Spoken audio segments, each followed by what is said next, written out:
हमारे साथ एक बहुत ही मेधावी साथी, हमारे हनीबी नेटवर्क के पुराने साथी, और बहुत सारी इनोवेशंस को उन्होंने ढूंढा है जिनको सम्मान मिला, न केवल देश में बल्कि न केवल NIF या सृष्टि या ज्ञान से, बल्कि उनको सम्मान मिला है राष्ट्रपति जी द्वारा भी। और कितने इनोवेशन ढूंढ लिए होंगे सुनराम जी आपने अभी तक? कुल मिलाकर तो लगभग 15,000 इनोवेशंस भेज दिए हैं। इनोवेशन और प्रैक्टिस दोनों? हाँ, प्रैक्टिसेज और प्लांट वैरायटी सारी चीजें आ गई उसमें। हाँ, और आज थोड़ी चर्चा वैरायटी के बारे में भी करेंगे, आपकी हाँ। कुछ वैरायटीज बाद में दिखाएंगे। और नमस्कार नमस्कार बहन, नमस्कार। हाँ, आपका परिचय दे दो भाई सुनराम जी, उनको सामने लाओ, साथ में लाओ। नमस्ते नमस्ते बहन, कैसी हैं आप? ठीक हो? और आपकी भी बात सुनेंगे। आपने भी जो आविष्कार करने की कोशिश की खेती में, आपने वो यूकलिप्टस वाली बात, सफेदा वाली बात मुझे याद है ना? हाँ, तो उसकी बात भी करेंगे थोड़ी सी, ताकि लोगों को पता चले कि सुनराम जी अकेले नहीं है आपके घर में नई नई खोज करने वाले, आप भी करती हैं। और महिलाओं की जानकारी क्योंकि कमी रहती है हमेशा हमारे पास, तो चर्चा हम आपसे शुरू करेंगे, उसके बाद सुनराम जी की बात सुनेंगे। तो साथियों, मेरे साथ सुनराम जी हैं, उनकी पत्नी है, और उनकी बच्ची भी दिख रही है मुझे, पोती है पीछे। हाँ, क्या नाम है इसका? दर्शिता। दर्शिता। आपकी पत्नी का नाम दोबारा बता दीजिए सबको। भगवती देवी। भगवती देवी। हाँ, हाँ। तो भगवती देवी जी हैं हमारे साथ, दर्शिता है उनकी पोती, और सुनराम जी हैं।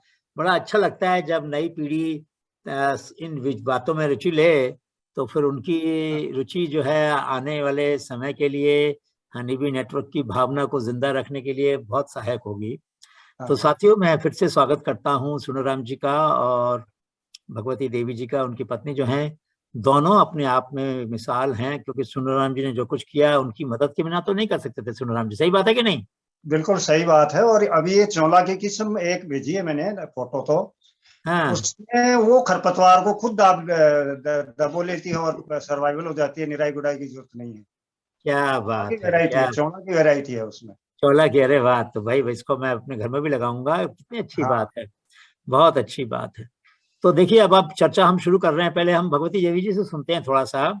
आप बताइए, आपने जो जो प्रयोग किए उनके बारे में थोड़ा बताइए। बोलो हाँ। बोलो, परवाह नहीं हाँ। करनी है। हाँ, आपकी बात सारा देश सुनेगा, बताइए। दीमक वाली बात। हाँ। हाँ, दीमक वाली बात बताओ पहले, फिर उसके बाद चौला की बताना। खेत का मान है, खेत में हाँ एक तरह का पेड़ होता है, हाँ कई तरह की लकड़ी भी होती है। हाँ हाँ। मैं चूल्हो खाना पकावा खातिर लकड़ियां लाने जाती, तो विकमान मैं लकड़ियां इकट्ठी करती, जमीन पर पड़ी लकड़ियां ने इकट्ठी करती। हाँ तो हाँ मैंने करीब भी मैं दिमक लगेड़ी ला दी। हाँ हाँ तो मैं सोची कि ये लकड़ी का ज्यादा सफेदा की लकड़ी में जाती। हाँ मैं सोची भाई कि कुटका बना फसल में रख दिया, तो फसल लकड़ी नहीं खा ले, फसल बच जाए। हाँ एक हाथ लंबा और एक हाथ जितना मोटा हाँ गुटका बना और बिना फसल में आला रख दिया। तो आधा जिम्मी के मान आधा जिम्मी के बारे, हाँ वही लकड़ी नहीं खाई वह और फसल बच गई। तो मैं पहली लकड़ी गेहूं की फसल में लगाई, हाँ। गेहूं की फसल बच गई। आपको याद होगा, फिर मैं जब आया था तो आपने मुझे दिखाया था खेत के अंदर वो, है ना, सरसों में दीमक खाई। हाँ, और बताओ, और बताओ। सरसों में, चीना में और अनार का बगीचा में हाँ, सब में लगाई। वाह, तो वह सब सुरक्षित है। बहुत बढ़िया। और हाँ, मैं कई काश्तकार ने बताया, वे भी लगाया, अरे वाह। तो फसल सुरक्षित है। तो मैं एक चीज छोटा सा प्रयोग, मैं दिमाग का छोटा सा प्रयोग कर हूँ। हाँ, तो और उसकी चौला की वैरायटी के बारे में बताओ। चूना की यह है भाई, चूना की एक किस्म करी हूँ मैं तैयार। हाँ चूड़ा मोट की एक किस्म तैयार करी हूँ। हाँ हाँ तो कई आदमी मैं फसल का मैं कचरो जाए, घास फूस जाए, तो दवाई छिड़के। हम्म तो बीकमान भी चूड़ा ने 3 साल कोई बाले, तभी मैं घास कचरो उगने बंद हो जाए। वाह वाह वाह, क्योंकि उसका वो और काटती रहोगी तो उसका बीज नहीं बनेगा दूसरे खरपतवार का। आप ही वो खा जाए भी घास में, सही बात। और वह घास वो ही बंद हो जाए। हाँ। और भी मंगोड़ी भी बनाओ तो बहुत स्वादिष्ट है। अच्छा अच्छा। की अब खिचड़ी ये बनाओ मंगोड़ी तो तो आपको भेजनी पड़ेगी मेरे को थोड़ी सी, कैसे पता चलेगा स्वाद मेरे को? ईमेल खिचड़ी ऑनलाइन तो पता नहीं चले स्वाद, है भी सुनीराम जी? हाँ थोड़ी सी बिल्कुल। आपको 100 ग्राम 200 ग्राम भेज देना तो मैं बनवा लूंगा उनको। हाँ भी की खिचड़ी बनाओ तो भी स्वादिष्ट है। वाह वाह वाह, और इनको उबाल कर छू कर खाए तो भी स्वादिष्ट है। बहुत बढ़िया बहुत बढ़िया। महिलाओं की जानकारी में यही सबसे अच्छी बात होती है कि वो केवल खोज नहीं करती बल्कि उसका स्वयं प्रयोग करती हैं, और प्रयोग करके जो उनका अनुभव है उसको कहीं ना कहीं संस्कृति और अपने जीवन के साथ जोड़ लेती हैं। तो बहन आपका बहुत बहुत आभार, आप बनी रहिएगा हमारे साथ। और अभी हम सुनीराम जी से बात करेंगे। बच्चों साथियों, आपको शायद पहली बात अगर समझ में नहीं आई तो मैं बता दूं कि उन्होंने बताया कि सफेदा यानी यूकलिप्टस की लकड़ी को छोटे छोटे टुकड़े तोड़कर उसके आधा जमीन के अंदर और थोड़ा बाहर रखकर गेहूं के खेत में पहले प्रयोग किया, फिर अनार में भी किया और फसलों में किया। तो क्या होता है, इन्होंने क्या, इनसे मन में क्यों आया, क्योंकि उन्होंने देखा कि कुछ सफेदे के टुकड़ों को दीमक खा रही थी। तो उन्होंने कहा चलो खेत में डाल दें, अब मिट्टी का इलाका है सीकर का, राजस्थान का। तो ऐसे में तो इन्होंने क्या किया कि जो टुकड़े थे गेहूं, जो सफेदे के टुकड़े थे, आधे जमीन के अंदर लगाए, आधे जमीन के बाहर लगाए। तो उसमें तो उसके बाद में उस पर दीमक आ गई और खेत जो फसल थी उसको छोड़ दिया। दूसरा उन्होंने बताया कि चौला जो है एक सब्जी है, उसकी उन्होंने मंगोड़ियां भी बनाई हैं। उसको उगाया, अगर 2-3 साल तक आप उनको उगाते हैं तो क्या होता है कि वो खरपतवार जो है, निंदामण जो हैं, वो नहीं होते, क्योंकि ये कटती रहती है सब्जी, तो उनको बीज बनाने का मौका नहीं मिलता। तो दोनों बातें उन्होंने बहुत अच्छी बताई हैं। और किसकी फसल, और कौन सी किस्म बनाई सुनीराम जी? चौला की, और कौन सी बताई थी आपने? एक बाजरे पर चल रहा है काम थोड़ा। अच्छा, बाजरे पे काम चल रहा है, बहुत अच्छी बात है। तो निश्चय ही वो बाजरा मीठा होगा, क्योंकि जब रसोई में बनाकर वो देखेंगे तो उनको जो बाजरा खाने में अच्छा लगेगा वही वो चुनेंगी, इसमें और कोई शक नहीं। वो देशी किस्मों पे वो जोधपुर यूनिवर्सिटी में प्रयोग चल रहा है। अच्छा। तो अपने जो नेटवर्क की जो 4-5 वैरायटी थी, जो अपनी भी है और देवाराम जी की भी है, और जिनको आपने PPN-FRA से संबद्ध करवाया था, हाँ हाँ हाँ, उन्होंने नेशनल लेवल पे 5-6 वैरायटियों में हमारी 4 वैरायटी सबसे टॉप में आई है। क्या बात जिस है, क्या बात है, ऑल इंडिया कोऑर्डिनेट ट्रायल के हाँ अंदर? हाँ, क्या जोधपुर बात में। और जो, उनको वो एज ए मतलब जो ये आती है ना देशी वैरायटियों के रूप में, हाँ, कंपोजिट वैरायटियों के रूप में, वो खुद वो PPN-FRA को लिख रहे हैं, और उनमें ये जो माइक्रो न्यूट्रिएंट है वो भी ज्यादा है। बहुत अच्छा बात, उसका मुझे भेजिएगा, विश्लेषण भी भेजिएगा, और जी उनकी जो रिपोर्ट है उसकी कॉपी भेजिएगा, हम हनीबी में भी छापेंगे इसके बारे में। जी क्योंकि जी। ये एक बहुत महत्वपूर्ण उपलब्धि है हमारे सभी साथियों के लिए, एक बहुत बड़ी गर्व की बात है कि हमारे एक साथी, एक इनोवेटर ने ऐसी किस्म चुनी है, ऐसी किस्मों को प्रयोग किया गया all India coordinate research project में मिलेट का जो है, कि जोधपुर स्टेशन पर 4 जो टॉप वैरायटीज हैं वो किसानों की किस्में हैं, ना कि वैज्ञानिकों की। और वैज्ञानिक अब उसमें इतनी रुचि लेने लगे हैं कि वो उनका कुछ मिश्रित बीज बनाकर एक कंपोजिट वैरायटी बनाने की कोशिश कर रहे हैं, ताकि पर्यावरण में, मौसम में अगर थोड़ा बहुत परिवर्तन भी हो तो ये किस्में मिलकर जो हैं उनसे जूझने की हिम्मत किसान को देंगी। और उसकी स्वाद भी अच्छा है, उसका पैदावार भी अच्छी है, और कीड़ा भी उसमें नहीं लगता होगा, ज्यादा बीमारी नहीं लगती होगी। ये सब गुण जो हैं, इनकी चर्चा आपको ज्यादा जानने को मिलेगी जब आप हनीबी न्यूज़लेटर में पढ़ेंगे इसके बारे में। लेकिन आप में से कोई भी जानना चाहता हो ज्यादा तो आप हमें चैट पे भी लिख दीजिएगा अपना ईमेल, हम आपको ये जानकारी और भिजवाएंगे। तो सुनीराम जी, ऐसा करते हैं, आपने तो बहुत सालों से 1 लीटर पानी जीवन में पौधे के एक बार केवल दिया जाए, और उससे आपने ऐसा सिस्टम बना लिया कि वो सदा मतलब हमेशा के लिए वो पेड़ जिंदा रहेंगे। सही बात है ना? जी तो ये जो जी। आपने किया, इसके अंदर काफी सारी दिक्कतें भी आई होंगी, काफी सारे आपने प्रयोग भी किए हैं। तो मैं चाह रहा था कि एक बारी हम बजाय इसके कि पहले बात शुरू करें, लोगों को दिखा दें, एक बारी जी एक छोटा सा वीडियो दिखा देते हैं, हाँ ठीक है ना? हाँ। तो पता चल जाएगा कि जो आपने किया वो है क्या। तो मेरे साथी जरा एक छोटा सा 5 मिनट का वीडियो दिखाएंगे जिसमें सुनाराम जी बता रहे हैं अपना अनुभव। 1 लीटर पानी से पौधे उगाने की तकनीक से 50,000 पौधे लगाने वाले सीकर जिले के दांता कस्बे के रहने वाले किसान सुंडाराम को वर्ष 2020 का पद्मश्री अवार्ड दिया जाएगा। मैं सुंडाराम वर्मा, मेरा गांव दांता, जिला सीकर, राजस्थान से हूं और मैं किसान हूं। मेरी शिक्षा BSc तक है 1973 में, और मैं खेती करता हूं और मैंने खेती के साथ साथ कुछ अपनी तकनीकें विकसित की हैं, जिसमें 1 लीटर पानी वाली से वृक्षारोपण महत्वपूर्ण है। इसमें पौधे को पूरे लाइफ टाइम में, पूरे जीवन काल में केवल 1 लीटर पानी देना होता है, और जो बरसात का पानी ज़मीन में अवशोषित होता है उसको ही ज़मीन में कंजर्व करके रखते हैं। 1995 में हनीबी नेटवर्क के संपर्क में आया।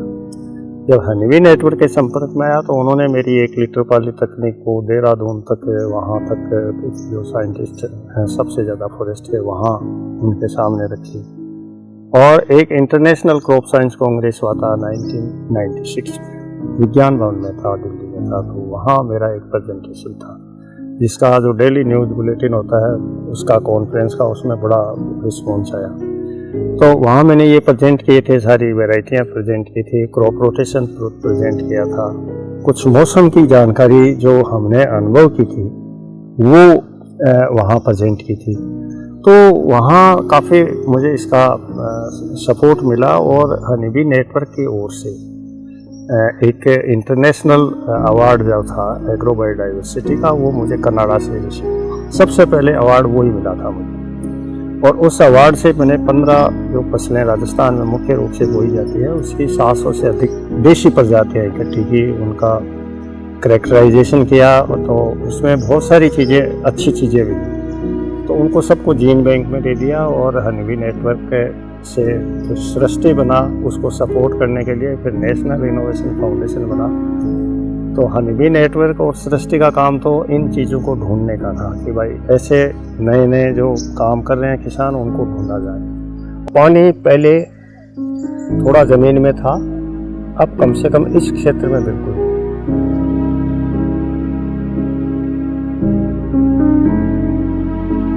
तो हमने 10-11 साल पहले एक बगीचा लगाया था अनार का, जो पीछे खड़ा है, उसमें थोड़ा पानी था तो इसलिए हमने बगीचा लगा लिया।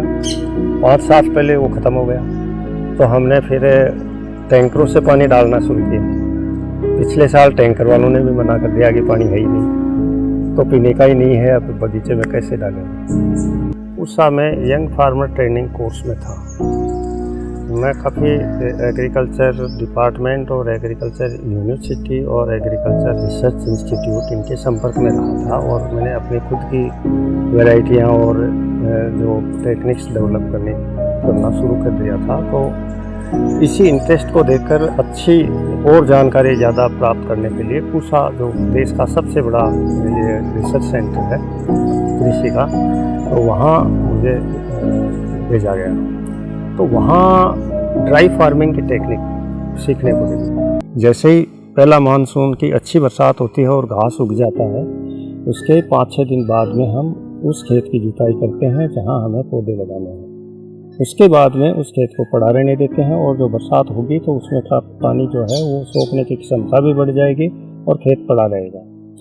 जब बरसात जाने की स्थिति में होता है लास्ट मानसून के समय में, यानी लगभग राजस्थान में वो सितंबर में होता है, तो लास्ट मानसून के बाद में एक गहरी जुताई और करते हैं। और उस गहरी जुताई करने से क्या होता है कि एक तो बची कुची खरपतवार खत्म हो जाती है, और एक जो ऊपरी सतह है उसकी जो कैपिलरीज होती हैं यानी सुराखें होती हैं वो टूट जाती है।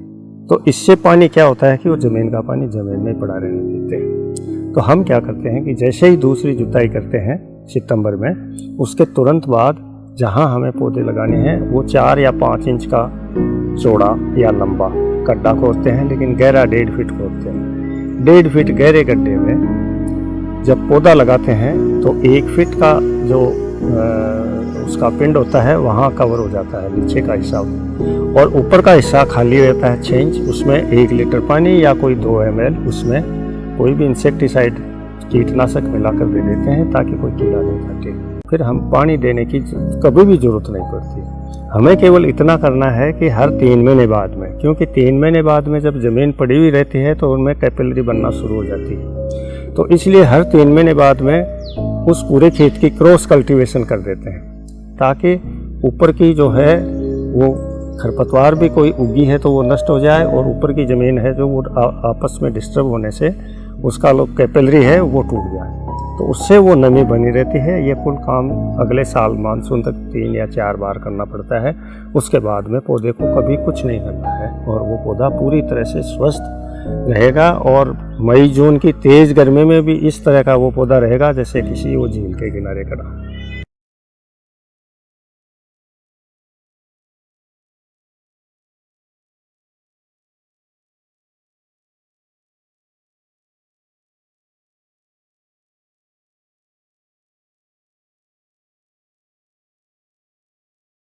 सर वीडियो है उसका देखना है दीमक का।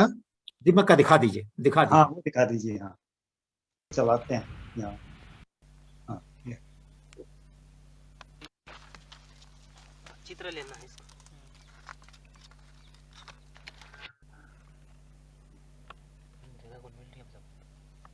ये लकड़ी के नीचे दीमक है साहब, उस फसल में।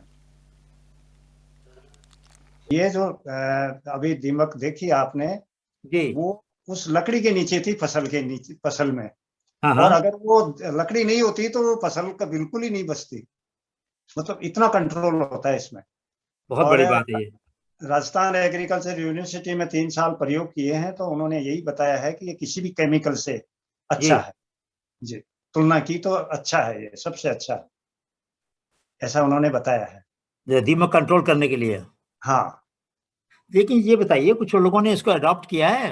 हाँ हाँ कर रहे हैं, कुछ लोग कर रहे हैं। अच्छा।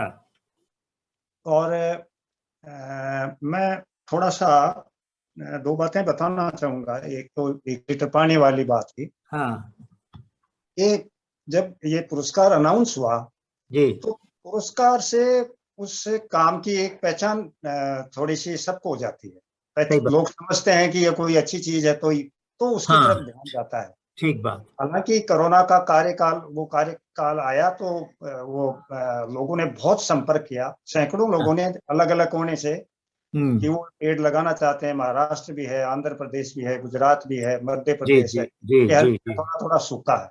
जी। एक श्रीराम स्कूल ग्रुप है दिल्ली में, हाँ उसकी मॉल से गुड़गांव में एक ब्रांच है। उसके जी। एक बच्चे ने 11वीं कक्षा के एक बच्चे ने, अधिदेव नाम है उसका, हाँ। उसको बड़ा पसंद आया ये कार्यक्रम। अच्छा। और उसने कुछ मतलब जन सहयोग मांगा बच्चों से और किसी से भी। हाँ। और उन्होंने 2000 पौधे इस टेक्निक से हमारे क्षेत्र में लगवाए हैं, जिनमें 5 स्कूल क्या बात है। और एक हरिदेव, गौशाला। भाई हरिदेव की फोटो मुझे भेजना, चिट्ठी की कॉपी भेजना, उसका पता नंबर भेजना मेरे को। मैं उसकी बिल्कुल। उसकी वाई वाई करूंगा, उसकी तारीफ करूंगा, उसका प्रोत्साहन दूंगा उसको।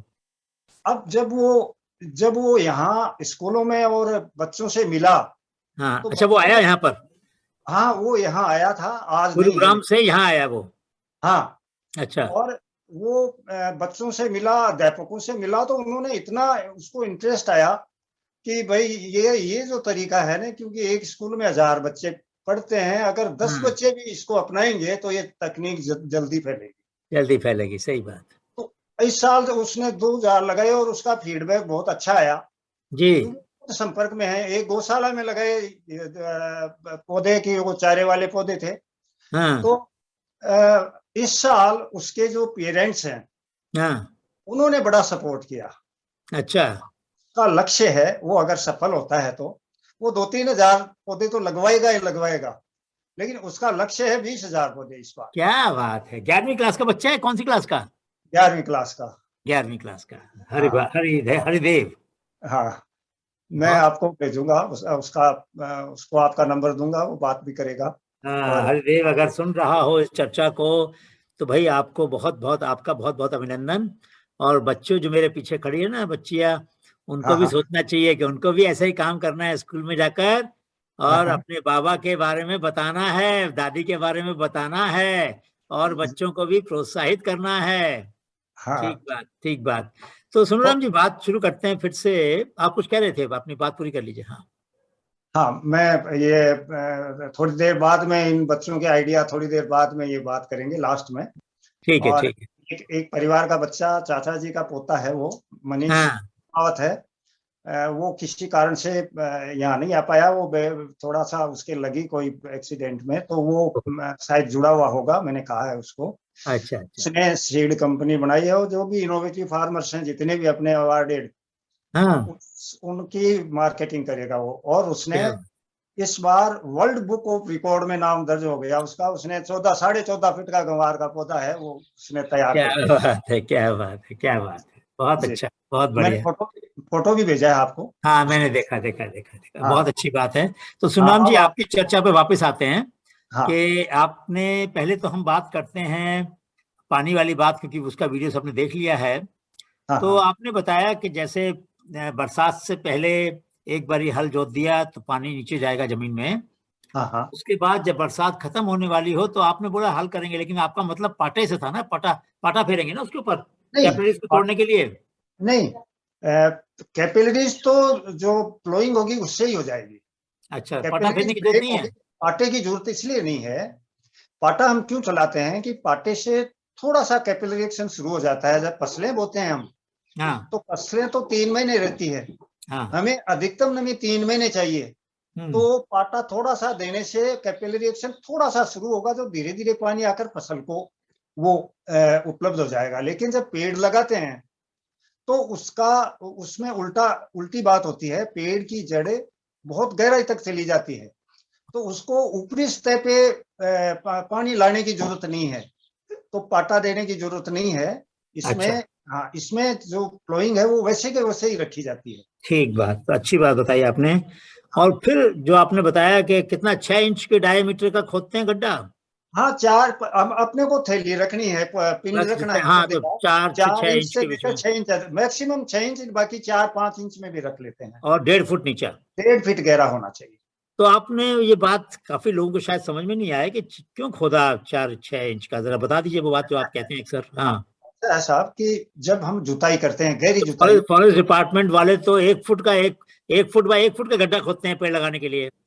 नहीं, सारा देश 1 फुट से 1 फुट का खोदता है, तो क्या गलती करते हैं वो लोग? वो कितना ही खोदे, वापस उसको ढकते हैं पहले पूरे को, और फिर वो थोड़ा सा लगाते हैं। नहीं, लेकिन सवाल ये है, जब बड़ा गड्ढा खोदेंगे तो नमी तो सारी निकल जाएगी ना उसकी, उतने हाँ गड्ढे बिल्कुल की। निकल जाएगी। उनको तो नमी की जरूरत नहीं है ना, वो तो पानी देते हैं। हाँ ये बात है। इसमें तो तो पानी अगर देते हैं आपको बिना पानी के वो। उगाना है, बिना पानी दिए उगाना है, 1 लीटर हाँ पानी से उगाना है, तो हाँ। गड्ढा ज्यादा बड़ा नहीं खोदना है, नहीं। ठीक है ना? हाँ। सही बात। अच्छा, सही उसमें बात। क्या है कि जैसे 1 फीट की जुताई गहरी मानी जाती है। हाँ पूरी सतह जो है जमीन की जिसमें जुताई की हुई है, उसमें न कैपिलरीज हैं और न खरपतवार है। जी जी जी जी। 1 फीट के जो नीचे है की जमीन है ना, बाकी की हाँ कैपिलरीज बनी हुई रहती है, तो उससे पानी बाहर आने की कोशिश करता है, तो बाहर तो आ नहीं पाता। और 1 फीट नीचे जितनी जुताई की हुई है ना, उसकी निचली सतह पे आके वो पानी इकट्ठा होता रहता है। जी जी जी जी जी। वो पानी इकट्ठा होता रहता है। हम पौधा इस तरह से लगाना चाहिए कि वो पानी है वो पौधे को मिलता रहे, नीचे से जो हाँ, उसकी जड़ें। आपने एक बात और भी बताई थी पहले, कि जब हाँ पानी देते हैं हम पौधे को लगाने के बाद, तो हाँ पानी तो सतह के ऊपर देते हैं, तो पौधे की जड़ें ऊपर की तरफ फैल जाती हैं जहां जी पानी है। लेकिन हाँ जब 1 लीटर पानी देंगे और पानी नहीं देंगे उसके बाद, तो जड़ें जो है नीचे जाएंगी, हाँ, क्योंकि ऊपरी गहरी जाएंगी। जगह ऊपर सूखेगी। तो पानी है नहीं, ऊपर तो जमीन हाँ। सूखी है। अच्छा, दूसरी बात यह है कि बरसात में हम इसलिए नहीं लगाते इस तकनीक से, क्योंकि बरसात में ऊपरी सतह नमी में ज्यादा रहती है। थोड़ी हाँ, थोड़ी बरसात होती रहती है, तो नमी ज्यादा रहती है, तो जड़ें ऊपर ही फैल जाती है। तो पौधे को मेहनत नहीं करनी पड़ेगी जड़ों को नीचे भेजने के लिए, बरसात नीचे में भेजने लगाएंगे। की बस तो तरीका यही सभी है। तो सभी साथी ध्यान दें कि जो बहुत मोटी, मतलब बहुत गूढ़ बात है, लेकिन बहुत सारी संस्थाओं ने, विशेषज्ञों ने, वैज्ञानिकों ने उसको अभी तक समझा नहीं ज्यादा। अभी भी बहुत सारे फॉरेस्ट डिपार्टमेंट के साथी हमारे जो हैं वो पौधे बरसात के मौसम में लगाते हैं, लेकिन अगर आप ये पद्धति को अपनाएंगे तो आप बरसात जब से पहले तो आप जुताई करेंगे, और बरसात जब खत्म होने को होगी तब आप लगाएंगे, ताकि पौधे की जड़ें नीचे जाए। ये पेड़ों के लिए खास बात है, ये बाकी पौधों के लिए बात नहीं हो रही है, अभी पेड़ों के लिए बात हो रही है। जी। तो सुनाराम जी, अभी आपने जो हाल में जो भी प्रयोग हुए हैं किसानों के, कुछ किसानों ने आपकी बात सुनकर लगवाए हैं, कुछ तो आपने मुझे दिखाए थे पहले पुराने, तो अभी नए कुछ लगाए खेत में ऐसा? कुछ नया समय परिवर्तन के साथ किसान अब ये चाहते हैं कि हम पौधों से आमदनी चाहते हैं। तो हाँ। हमने कुछ पौधे ऐसे लगाना शुरू किया है, जैसे सहजन है। सहजन, तो हाँ। सहजन की फली के रूप में बहुत आज मार्केट है, बहुत अच्छा हाँ। मार्केट है, और है भी बहुत लंबा चौड़ा। जी जी सहजन जी। के प्रयोग किए हैं, देशी बेर के प्रयोग किए हैं, कुछ हम्म। आंवला जो होता है देशी वो भी लग सकता है इस टेक्निक से, करूंदा लग जी। सकता है। और हाँ। हमने जो ये होते हैं ना पेड़, इसके बहुत महंगे पेड़ होते हैं ना, चंदन के। चंदन के, हाँ। हाँ, चंदन के पेड़ भी इस टेक्निक से बहुत अच्छा बढ़ता है। वाह वाह वाह, तो ये तो तो बहुत अच्छी बात बताई आपने। हाँ, बिल्कुल इस टेक्निक से जहाँ सर्दी ज्यादा नहीं पड़ती, वहां इस टेक्निक से चंदन के पेड़ 1 लीटर पानी से लगा सकते हैं, और उसको भूल जाओ 20 साल तक। 20 साल बाद में जो मिलेगा वो इतना मिलेगा कि समेटने में नहीं आएगा। सही कह रहे हैं, सही कह रहे हैं। और ये जो बात है बड़ी महत्वपूर्ण है। अभी हम दूसरे विषय पे जाते हैं। इस विषय पर अगर किसी को कोई सवाल होगा तो चैट में डाल दीजिएगा और हम लोग आपको उसका जवाब भेजेंगे। सुनराम जी, आप एक चीज छोटी सी रह गई थी आपकी बातचीत में, आगे से ध्यान रखिएगा, आप हमारी बात जरूर कहिएगा कि जब पहले तो हनी बी नेटवर्क बना, फिर षष्ठी बनी सन 93 में, हाँ, फिर ज्ञान बना। हाँ, ज्ञान ज्ञान बना, हाँ। 97 में वो बना, देखिए, और उसके बाद एनआईएफ मैंने बना 2000 में। नहीं, अच्छा मैंने अच्छा, उनको बताई थी, लेकिन वो ज्ञान के बारे में समझ नहीं शायद पाए समझ होंगे, नहीं ये हो पाई होगी सकता वो है, कोई बच्ची। बात नहीं। लेकिन लेकिन सच एक बात हाँ, यह है नहीं, कि जो, हाँ, हाँ, मैंने कि बताया ज्ञान का वैसे जो मॉडल है उसी को हमने एनआईएफ के हाँ, रूप में आगे परिवर्तित किया। एनआईएफ, हाँ, थोड़ा एनआईएफ का बड़ा रोल हाँ, किया उसमें। लेकिन शुरुआत अगर हाँ, ज्ञान से नहीं होती तो हमें एनआईएफ की कल्पना मन हाँ, में नहीं, नहीं आती नहीं, थी ना। हाँ सही बात है, बिल्कुल हाँ। सही बात है आपकी। तो, ये बात मैं भी कहने वाला था, क्योंकि वो एक जो कार्यक्रमी ज्ञान का कोई है, बात नहीं, कोई दिक्कत नहीं, बातें हैं, कोई तो दिक्कत वो नहीं, थोड़ी कोई आप दिक्कत नहीं। कहीं ना मैंने कहा कहीं जो चल रही साथी है। हमारे नए जुड़े हैं उनकी हाँ, जानकारी के लिए मैंने कहा ये बात कह दूं, ताकि हाँ, सभी को पता रहे कि इसमें तो कोई शक नहीं कि सभी संस्थाओं ने हनी बी नेटवर्क की जो है, और सभी साथियों ने, जैसे आप हैं, हाँ, कितने सारे हजारों लोगों को आपने ढूंढा और उनको आगे बढ़ाया। अगर आपने ढूंढा नहीं होता तो हम उनको कैसे ढूंढ पाते, कैसे उनका सम्मान कर पाते, कैसे उनको राष्ट्रपति भवन पहुंचा पाते, जी, जी, कैसे जी, उनकी वैरायटीज को टेस्ट करा पाते, बिल्कुल कैसे सही बात। तो ये तो आपका जो योगदान है, मैं सभी के सामने इस बात को कहना चाहता हूं कि आप जैसे लोगों ने हनी बी नेटवर्क को निस्वार्थ भाव से जो सेवा की है, उस सेवा की जितनी तारीफ की जाए उतनी कम है।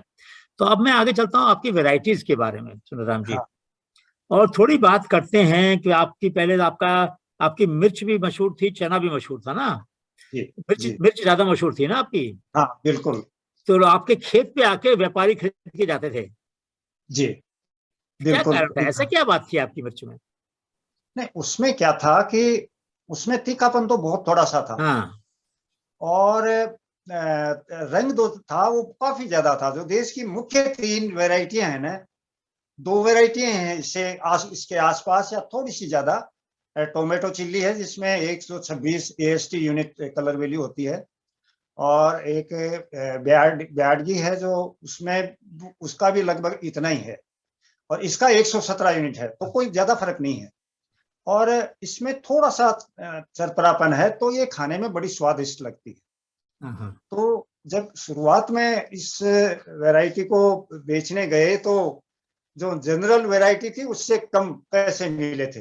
अच्छा। और हाँ, तो बाद में हमने जब 2-3 साल तक इसको चालू रखा, और जब लोगों ने खाया तो फिर इसकी डिमांड इतनी हो गई कि आप ये देखो कि 3 गुने में ये बिकती है आज भी। क्या बात है, और अभी खेत पे बिकती है। नहीं, ऐसा है कि अभी जो पानी खत्म हुआ ना हमारे यहाँ, हाँ हाँ हाँ। तो मिर्च का एरिया खत्म हो गया, मैंने इसका केवल जर्म प्लाज्म बचा रखा है, अच्छा, ठीक और इस ठीक। बार पानी हुआ है, तो अब आगे इस साल हम शुरुआत करेंगे इसकी। तो पानी की आपने और फोटो नहीं भेजी, आपने जो टैंक बनाए हैं कितने लीटर पानी है उसमें, जो 2 टैंक बनाए, नहीं, 3?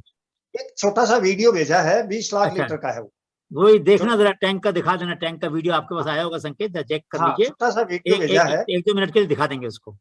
हाँ, ढूंढिए जरा। तो हाँ। क्या है कि उसमें ये जो बगीचा है ना, उसमें उसके बीच में और अलग से जगह नहीं रोकी है। बगीचे पौधों की जगह खुली है, कतारों की, और जो 2 कतारों के बीच में खाली जगह है उसमें थोड़ा प्लास्टिक का उपयोग किया है और उससे जो पानी फ्लो हुआ वो 1 हेक्टेयर से 20 लाख लीटर हो गया। कितना 10 लाख चाहिए कितना 1 हेक्टेयर से 1 हेक्टेयर से कितना पानी मिला? 20 लाख लीटर। 20 लाख लीटर। और कितनी फसल के लिए कितने समय तक काम आएगा वो? ये बगीचे में तो आधा पानी चाहिए 10 लाख लीटर। ओ हो। बाकी हमने जो फोटो भेजी है ना, जो हाँ। आपने दिखाई भी है अभी, हाँ। ये वैरायटियां वाली, ये फसल उसी पानी से की हुई है। अच्छा संकेत, वीडियो ढूंढ रहे हैं आप? उस पॉन्ड का वीडियो दिखा दीजिए। हाँ। तो ये तो बहुत ही अच्छी बात बताई, क्योंकि मैंने तो वो तालाब देखे थे आपके, उस समय हाँ, आप एक तीसरा तालाब नीचे की तरफ बनाने वाले थे, जहां पानी निकलता था, थोड़ा ज्यादा जाता था, वो भी बना लिया क्या? नहीं, अभी थोड़ा बढ़ाएंगे, दूसरी जगह और बनवा लिया खेत में। अच्छा, दूसरी खेत में बनवा लिया। इस साल वही करेंगे, पूरी कोई पानी की कमी नहीं रहेगी अगले साल से। तो ये पानी जो है थोड़ा रिचार्ज भी हो रहा होगा कुएं में, कि कुएं का स्तर नहीं बढ़ा अभी? नहीं, ये पानी रिचार्ज तो, ये पानी तो देखो, बरसात का पानी, एक तो ये है कि खेत से ज्यादा पानी अगर कभी ज्यादा बरसात होती है तो बाहर निकल जाता है। हाँ। ये पानी खेत में ही रहता है और जब फसलों में देते हैं तो उसी खेत में काम में आता है। हाँ। जहां से इकट्ठा हुआ है। भूगर्भ का जल स्तर में फर्क पड़ रहा है कोई? हाँ, बिल्कुल पड़ेगा, रिचार्ज में धीरे धीरे पड़ेगा, क्योंकि इतने 10-20 सालों में बहुत जमीन सूख गई, हर खेत का पानी बाहर निकल जाता है, तो ये पानी, यहाँ का पानी यही काम आएगा। अब मैं बात करता हूँ आपके चने की फसल की। चना भी तो बहुत मशहूर है ना आपका? हाँ बिल्कुल, हाँ बिल्कुल। चने के बारे में बताओ थोड़ा सा। एक तो ये है कि इस चने की जो टेस्ट वेट है, वो जो आयातित चना होता है ना, 500 ग्राम। बच्ची घर से ले आया चना, लेके आ जा, थोड़ा सा रखा हो घर में। हाँ, तो क्या हुआ कि वो चना जो है वो मतलब जो आयातित चना है उसके बराबर है। और अच्छा। इसके प्रयोग मध्य प्रदेश में हुए हैं, क्योंकि देश में केवल मध्य प्रदेश ही ऐसा राज्य है जहाँ काबुली चना होता है।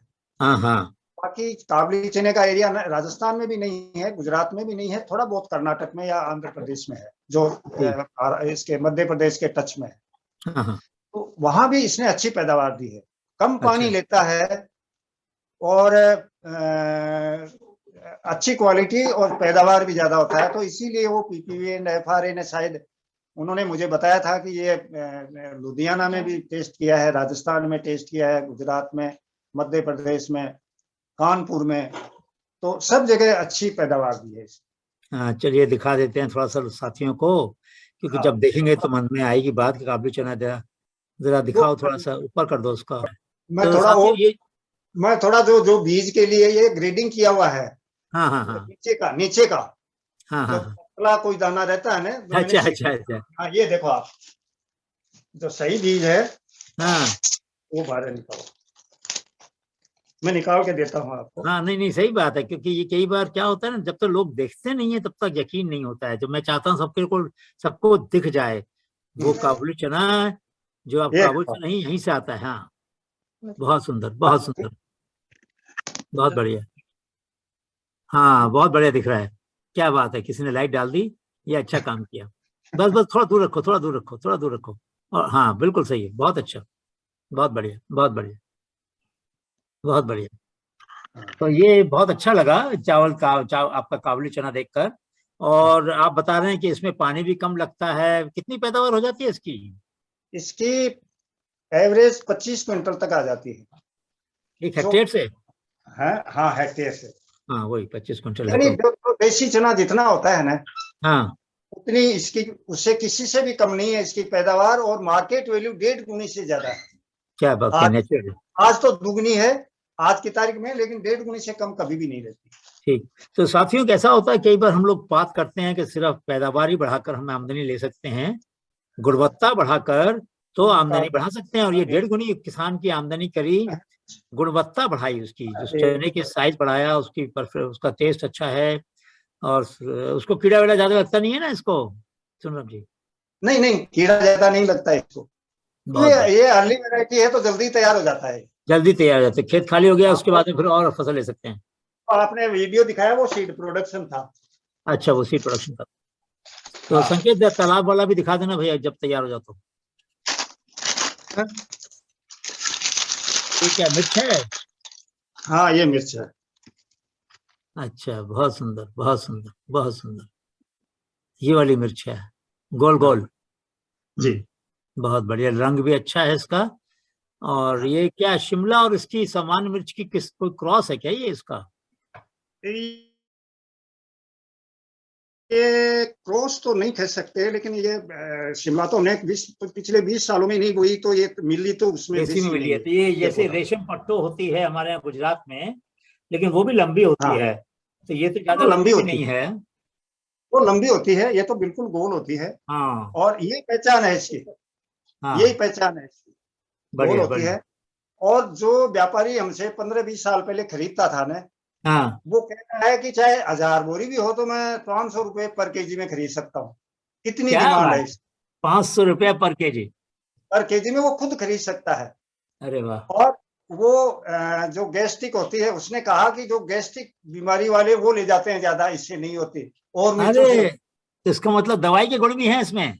दवाई के गुण भी हैं उसके अनुसार, तो यही बात है, नहीं तो इतनी कीमत नहीं बढ़ती। नहीं बढ़ती? अरे वाह, ये तो बहुत अच्छी बात बताई आपने, बहुत अच्छी बात बताई। इसका बीज मैं आपसे मंगवा कर लगाऊंगा थोड़ा सा। जी। बरसात बरसात में लगाते हैं ना इसको? हाँ हाँ, बरसात में लगाते हैं। हाँ, तो बरसात में लगाएंगे इसको हम थोड़ा सा, ताकि देखेंगे, लोगों को दिखाएंगे कि कितना अच्छा गुण है। अभी इसके अलावा आपने बाजरे में भी काम किया? हाँ, बाजरे में किया है, और एक सरसों सरसों आपको जो भेजी थी ना, हाँ हाँ, वो थोड़े बीज थोड़ा कम रह गए थे, तो क्या हुआ कि लेट आए तो काफी जगह पर ज्यादा हो नहीं पाया उसका, फिर से लगाएंगे अगले साल। अब तो इस साल तो नहीं, मौसम गया है तो। किसानों के लिए भेजा था थोड़ा सा। हाँ, थोड़ा सा था। किसानों तो के लिए तो अच्छा बताया है कि किसानों हाँ, के लिए क्या था वो। अभी और रुक जाओ, अभी बताता हूँ संख्या। हाँ ठीक है। अच्छा, तो अभी सरसों की बात बताइए। हाँ, तो वो सरसों क्या है कि एक तो उसमें रोली नहीं लगती। हाँ कुछ इनमें लाइनें हैं जिनमें कुछ किस्में हैं जिनमें रस्ट नहीं आती है, और ये मेन बीमारी है सरसों की। हाँ हाँ।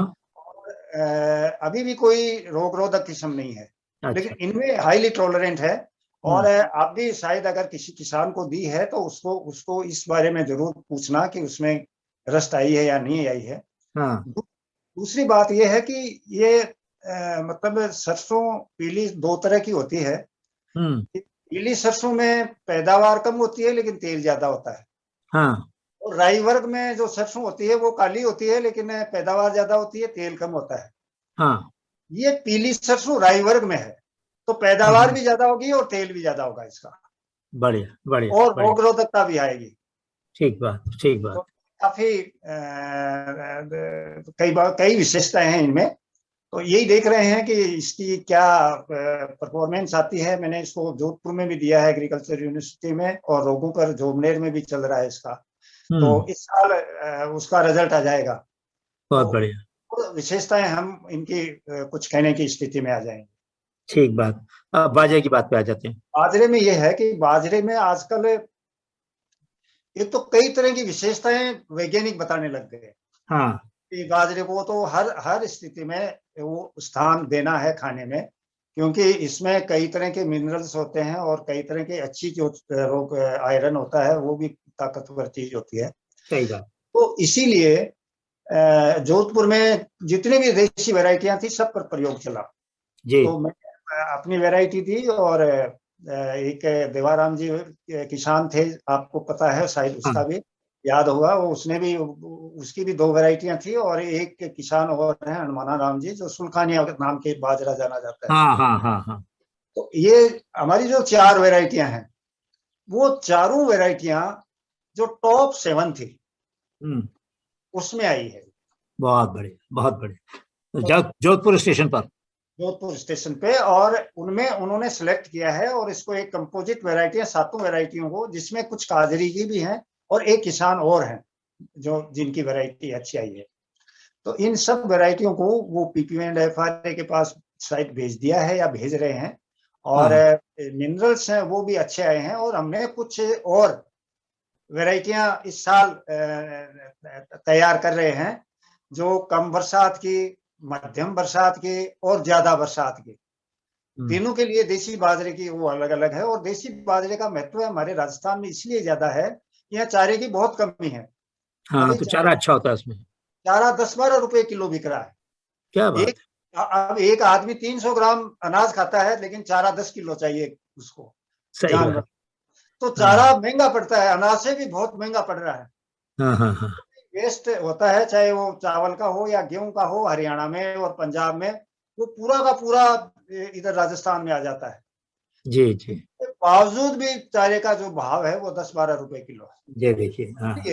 ये बाजरे की देसी किस्में हैं, उस पे राजस्थान का बहुत बड़ा उसमें बोने का आधार है। किसान अभी भी देसी किस्में बो रहे हैं, लेकिन कहीं जहां एरिया बहुत सूखा है या कुछ किस्में वैरायटियां निकली हैं, वहां जो संकर किस्में हैं वो चल रही है। तो साथियों, अभी हमने जो सुना है इसके बारे में आपने देखा होगा कि रेगिस्तानी इलाके में बिना पानी के तो ये काम नहीं हो सकता। तो 1 मिनट के लिए हम वीडियो देख लेते हैं टैंक का, जो सुनाराम जी ने खेत पे अपना पानी कैसे बचाया। ये आज हर किसान को, हर देश के हर कोने में ये बात करने की आवश्यकता है। सबको अपना पानी बचाना है। शुरू कर दो भाई, दिखा दीजिए लोगों को।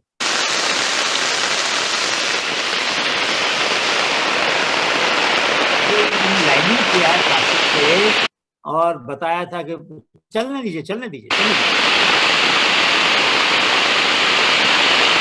ये बारिश का पानी जो है उसको निकालना तालाब से, ताकि वो, और फिर उन्होंने एक और टैंक बनाया जिसमें जा रहा है वो पानी शायद। आप इसमें एक विशेष बात ये देखो आप, बरसात बहुत धीरे धीरे हो रही है, ज्यादा नहीं हो रही है। हाँ, पूरा सब कुछ दिख रहा है, बहुत थोड़े थोड़े बूंद बूंद थोड़ी थोड़ी बरसात हो रही है, उसके बावजूद वो पानी इकट्ठा होकर इतना आ रहा है। इतना आ रहा है, सही कह रहे हैं आप। तो 15-20 लाख बोला ना आपने, 20 लाख लीटर? 20 लाख लीटर, हाँ। हाँ। तो उतना पानी इकट्ठा हुआ, जबकि चाहिए था उनको बहुत कम। तो और फसलों भी काम आया। मैं जब गया था तो उस समय तो गर्मी में भी पानी था उसके अंदर ना, तालाब में। बिल्कुल रहेगा, साल भर रहेगा। हाँ, साल भर पानी रहता है उसके अंदर। ये बहुत ही अच्छी बात है। और अभी आसपास तो आपने बताया कुछ लोगों ने इसको टैंक बनाने शुरू कर दिए ना अब तो, हाँ, सीकर में। अब इस समय हमारे चारों ओर करीब आप देखो 200 टैंक बन गए। क्या बात है। और शुरुआत आपने की उसकी, पहली बात? हाँ, शुरुआत मैंने की। और ये कुछ ये बिछाने वाला जो है वो भी बहुत सारे लोग करने की कोशिश कर रहे हैं। बहुत बिछा कर थोड़ी सी बरसात में इकट्ठा करके। बाकी इतनी बरसात में पानी बहता नहीं है जमीन पर, वो अवशोषित हो जाता है। हाँ, ठीक बात। तो सुनराम जी, एक बात अब आगे मैं करना चाहता हूँ। थोड़ा सा मुद्दा जरा जटिल है, लेकिन आप जैसे साथियों से पूछना जरूरी है। आपने तो सभी संस्थाओं को देखा, आपने हनीबी नेटवर्क को भी देखा, आपने बहुत सारे इनोवेटर्स को ढूंढा जिन लोगों ने ये काम किया। तो मैं एक सवाल पूछना चाहता था कि क्या आपकी नजर में क्या क्या परिवर्तन होना चाहिए देश की नवसर्जकों को सहायता देने की नीति में? आपके क्या क्या सुझाव हैं कि हमको ये परिवर्तन करना चाहिए? क्या क्या परिवर्तन चाहेंगे आप? इसमें पहली बात तो यह है कि जो प्रावधान है ना बने हुए, वो भी अगर लागू हो जाए तो इनोवेटर्स को बहुत कुछ मिल सकता है। जैसे जो भी कृषि विभाग की जो जितनी भी योजनाएं हैं, उस योजनाओं में ये स्पष्ट रूप से है कि कोई भी कारीगर खुद का कोई नवाचार है और खुद का कोई हाथ से बनाता है कोई भी चीज, तो उसको विभागीय योजनाओं में सम्मिलित किया जाए। वो नहीं हो रहा है। हाँ, जिसमें प्रचार प्रसार भी शामिल है। और जब कंपनियों को जो दी जाती है ना सुविधाएं, वो कारीगरों के लिए भी उपलब्ध है। चाहे वो बीज में हो, ये प्रावधान बने हुए हैं, या चाहे बीज में हो, उसको भी शामिल किया जाए कि फार्मर्स वैरायटी को भी उसका भी बीज तैयार करवा के फार्मर से और उसको भी किसानों को दिया जाए। और फार्म इम्प्लीमेंट है ना, उनको भी दिया जाए। एक तो जितने भी हैं उनको विभागीय योजनाओं में शामिल हो, पहली बात तो ये। हाँ। दूसरा कि जो ये इनोवेटर्स हैं, और मैंने बार बार कहता भी हूं कि जितने भी इनोवेटर्स हैं उनको एक सिस्टम बनना चाहिए कि उनको भी हेल्प की जरूरत पड़ती है। सबके पास पैसा नहीं है। आपने जितने भी इनोवेटर्स हैं वो सबको आप जीवनी अच्छी तरह से जानते हैं कि पैसा किसी के पास नहीं है पैसा, वो इसमें बहुत खर्च होता है। तो कोई एक योजना ही होनी चाहिए कि जो जो भी इनोवेशन करें उसको कोई सहायता की जरूरत है तो वो उपलब्ध करवाई जाए। और इसके साथ में मैंने एक सुझाव आपके ही एक मीटिंग में दिया था कि चाहे यूनिवर्सिटी हो, चाहे अनुसंधान संस्थान हो, चाहे विभाग हो का कोई हो, सबको एक एक इनोवेशन अगर गोद ले ले तो सारी समस्याएं स्वतः ही समाप्त। ठीक ठीक बात, ठीक। और उनके लिए कोई मुश्किल काम नहीं है। नहीं कह रहे हैं। किसी भी संस्था के लिए जिसका करोड़ों का अरबों का बजट होता है, वो एक इनोवेटर को आगे लेकर और उसको आगे बढ़ाने में कोई दिक्कत नहीं आनी चाहिए। ऐसा एक हो तो बहुत अच्छी बात होगी। और तीसरी बात, और तीनों बातें बताई है मैंने। अच्छा ठीक है सुंदराम जी, ऐसा है कोई और विचार आपके पास हो जो आपको लगता है कि जिससे नव सर्जकों का जीवन और सरल हो सकता है, उनकी कंपनियां बन सकती हैं, उनके स्टार्टअप बन सकते हैं, उनके उद्योग लग सकते हैं, उनके धंधे लग सकते हैं। अब क्यों ना मिर्च का पाउडर बनाकर आपके ही ब्रांड नेम से आपके गांव से सीधा पैक होकर बाजार में दुकानों पे पहुंच जाए। क्यों व्यापारी, कोई मिर्च का पाउडर बनाना इतना बड़ा काम है क्या? नहीं तो कोई आपका बड़ा अपना काम ब्रांड नहीं है। क्यों नहीं बन सकता? हाँ बिल्कुल बन सकता है। तो एक बच्चे को लगाओ इस काम पर कि भाई तू इसका ब्रांडिंग कर, इसका ब्रांड बना, इसका पैकेज बना, और फिर ग्राम में बिकेगा। अभी तो किलो क्विंटल में बिकता है। जब कोई माल किसान ग्राम में बेचेगा क्विंटल की जगह, तो उसकी आमदनी बढ़ेगी बढ़ेगी। वो बिल्कुल सही है, लेकिन मैं एक इसमें बीच में एक बात बताना चाहूंगा। मैं बताइए। इनोवेटर के लिए इनोवेशन सरल है करना। सही कह रहे हो आप, व्यापार करना मुश्किल है। मार्केटिंग उसके लिए बस की बात बहुत कम लोगों को है। नहीं तो ऐसा करते हैं ना, आप इतने ढूंढ लो, आप ढूंढ लो परिवार में कोई बच्चा, हम उसको सिखाएंगे ना मार्केटिंग, क्या दिक्कत है? हाँ हम सिखाएंगे उसको। वो मैंने उदाहरण दिया ना आपको कि वो एक बच्चा BSc AG किया और उसने आपने बताया, हाँ मनीष जो है वो मनीष जो है वो फार्मर सीड कंपनी उसने बनाई है।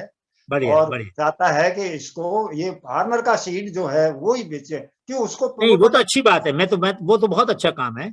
मैं चाह रहा था कि जो प्रोडक्ट है ना, जैसे मिर्च है, अब मिर्च का पाउडर बनाकर आपने पैक कर दिया, हम ऑनलाइन प्लेटफॉर्म पे डलवा देंगे, अमेजोन पर, सब जगह पर लोग ऑर्डर करेंगे, आपके घर से पार्सल जाएगा उनके घर पर, बात खत्म हो गई। आपको क्या करना है? बिल्कुल बात सही है। आपको कुछ नहीं करना है। हाँ कहीं नहीं जाना, आपके घर से माल जाएगा सारा।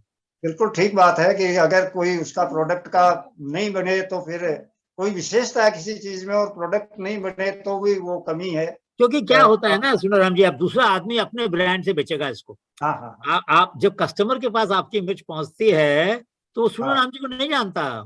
सही बात। वो दांता को नहीं जानता, वो सीकर को नहीं जानता। इस साल इसका उत्पादन शुरू कर रहे हैं थोड़ा। तो मेरा सुझाव है कि कम से कम 1 क्विंटल मिर्च जो है आपकी बार हम बिकवाएंगे ना, इसमें क्या दिक्कत है? मैं करूंगा प्रचार आपका, क्यों परेशान होते हैं आप पैकेट बनाइए उसका, ठीक है ना। पैकेजिंग मशीन तो बहुत कम आ जाती है, 20,000 रुपए में आ जाती है। हाँ बिल्कुल आ जाती है। हम उसका पैसा लगा देंगे उसके अंदर, कोई दिक्कत नहीं है। ज्ञान संस्था आपकी मदद करेगी। आप छोटे से पैकेजिंग यूनिट लगा लो, ठीक है, और उससे आप कोशिश करो कि पैकेज करके इसको अपने ब्रांड नेम के साथ बेचो। मिर्च को भी, और हो सकेगा बाद में तो चने को भी थोड़ा। बाकी तो आप बेचते रहो। देखो धीरे धीरे इसका एकदम डिस्टर्ब नहीं करो अपना चैनल जो बना हुआ है। शुरू में आपने 1 क्विंटल 2 क्विंटल से शुरू करा, आपने आपका प्रतिभाव ज्यादा है, डिमांड ज्यादा आएगी तो बढ़ा देना, नहीं आएगी तो बंद कर देना। ठीक है। परेशानी क्या है इसमें? कोई नहीं। हाँ तो आप भगवती देवी जी को दे दो ना ये काम, वो करेंगे व्यापार। बच्चे बड़े हो गए, अब उनको घर का काम तो ज्यादा रहा नहीं है, वो अपना बिजनेस संभालेंगी जी। क्यों? मैं सही कह रहा हूँ भगवती बहन, मेरी बात सही है कि गलत है? बात सही है कि नहीं? सही है। हाँ तो बस, तो आपका नाम से, ब्रांड नेम से जाए, भगवती ब्रांड डाल दो, उसका नाम जो मर्जी डाल दो, है, और भगवती मिर्च के नाम से पूरे देश में जाए, भाई कितना अच्छा लगेगा। हैं? सोचो, सही बात है। सोचो आप इसको। हमें देखो, आज की चर्चा से मैं चाहता हूँ कुछ निर्णय भी निकलें, ताकि हम सिर्फ चर्चा नहीं करेंगे, हम उस चर्चा से कुछ निष्कर्ष निकालेंगे, कुछ निर्णय लेंगे, और उन निर्णयों पर उस पर एक्शन लेंगे, काम करेंगे और उसको आगे बढ़ाएंगे।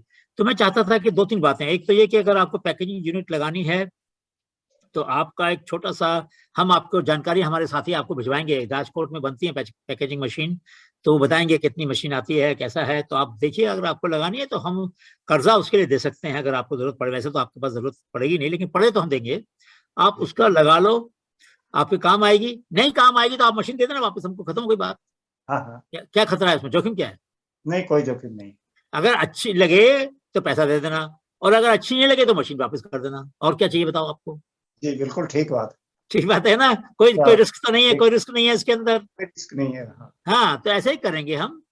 तो एक हमें अपनी जानकारी इकट्ठी करता हूँ, भिजवाएंगे, क्योंकि जब आप कर लोगे ना इस काम को तो हमें जी। आपसे उम्मीद है कि आप और छोटे छोटे किसानों की भी मदद करोगे, क्योंकि वो सब तो नहीं बेच पाएंगे अपने माल को। हाँ अब जमाना आ गया है कि जब सीधा किसानों के खेत से पैक होकर माल ग्राहक के पास जाए। आपकी राजस्थान की स्ट्रॉबेरी आती है ना भाई, गंगानगर से, हाँ बिल्कुल आती है। खूब बिकती है अहमदाबाद में, हाँ, चौराहे अच्छा। पे बिकती है, लोग लेके घूमते हैं, कितने लोगों को रोजगार मिल गया स्ट्रॉबेरी से। हाँ हाँ ठीक है ना, ऐसे ही अपने नासिक से अंगूर आता है, सीधा पेटी में आता है बन के, वहीं से किसान के खेत से। अच्छा। हाँ, ऐसे कुछ चीजें हैं जो अब सीधा किसान पैकिंग करके बाजार में बेच रहे हैं, वो व्यापारी को नहीं देते पैक करने के लिए, खुद पैक करते हैं। तो अब वो जमाना आ गया कि इसके लिए काम किया जाए, और इसको हम कोशिश करें कि जहां तक हो सके थोड़ा व्यापार में थोड़ा सा रुचि लेंगे, ज्यादा नहीं लेंगे, थोड़ी रुचि लेंगे, और कोशिश करेंगे कि थोड़ा माल ग्राहक के पास जाए, तो ग्राहक को पता चले कि इनोवेशन जो है वो खाली खेतों में होकर नहीं रुक जाती है, उससे जिंदगी जो है खाने वालों की भी तो बदल रही है ना। लेकिन उनको आपका संदेश नहीं पहुंच रहा। बस मेरी इतनी इच्छा है कि उनके पास संदेश पहुंचे कि ये देखो, ये नेटवर्क जो है ये खाली ये जो, क्योंकि आम लोग शहरों के नहीं जानते ना एनईपी नेटवर्क के बारे में उतना, हाँ हाँ हाँ सही बात। गाँव के लोग जानते हैं। जब तक उनके पास कोई माल नहीं पहुंचेगा उनको कैसे मालूम पड़ेगा? जी। तो हम एनईपी नेटवर्क का भी लोगो लगा देंगे, ज्ञान का लगाएंगे लोगों, और जब लोगों के पास जाएगा माल, लोग पहचानेंगे, अच्छा भाई तो फिर हम भी बदल देते हैं संस्था की, तो वो काम आगे बढ़ सकता है। एक तो बात ये। दूसरा, जो आपने बीज बनाए हैं इनका प्रयोग और ज्यादा किसानों तक हो। अभी मेरे को एक दो मैसेज आए, एक झाला जी हैं, वो बोले भाई मेरे स्कूल में भी मैं कुछ प्रयोग करूंगा। तो मैंने कहा ठीक है, अच्छी बात है ना, करो ना अपने स्कूल में प्रयोग, क्या बुरी बात है, बच्चों को सिखाएंगे। तो जैसे पेड़ों का प्रयोग किया हरदीप बच्चे ने, ऐसे ही थोड़ा सा हम स्कूलों में किस्मों का भी प्रयोग कर लें। अब पौधा लगाने में मिर्च का तो क्या जाता है, 2-4 पौधे लग जाएंगे स्कूल के अंदर। जब बच्चे देखेंगे अरे गोल मिर्च तो हमने देखी नहीं, तो कौतूहल आएगा, मन में जिज्ञासा जागेगी, बोलेंगे किसने बनाया, तो आपका नाम पता चलेगा उनको। ठीक है ना। तो हमारा बहुत बड़ा नेटवर्क है, करीबन 1000 स्कूलों तक हमारे साथियों ने बीज भेजे हैं। तो हम चाहते हैं कि इनमें थोड़ा बीज पूरे देश में फैले, स्कूलों के जरिए बच्चों के पास, बच्चे देखें उसको। ठीक है ना। तो उसमें हम क्या दिक्कत है, हम 500 रुपए के हिसाब से खरीदेंगे उसको, क्या जितना महंगा है उतना उसके पैसे देंगे, उसमें क्या दिक्कत है, और उसको फैलाएंगे फिर हम पूरे क्षेत्र में। उसकी एक गाइडलाइन बना देना आप कि भाई इसको उगाने के लिए क्या क्या सावधानियां बरतनी चाहिए जी। इसकी पौध कैसे बनानी है, फिर पौध को कैसे लगाना है, फिर उसको पानी कितना देना है, वो आप एक गाइडलाइन बना देना हर एक बीज के लिए। ठीक बात है ना जी। ताकि जो बीज आपका है उसको सही आधार मिले।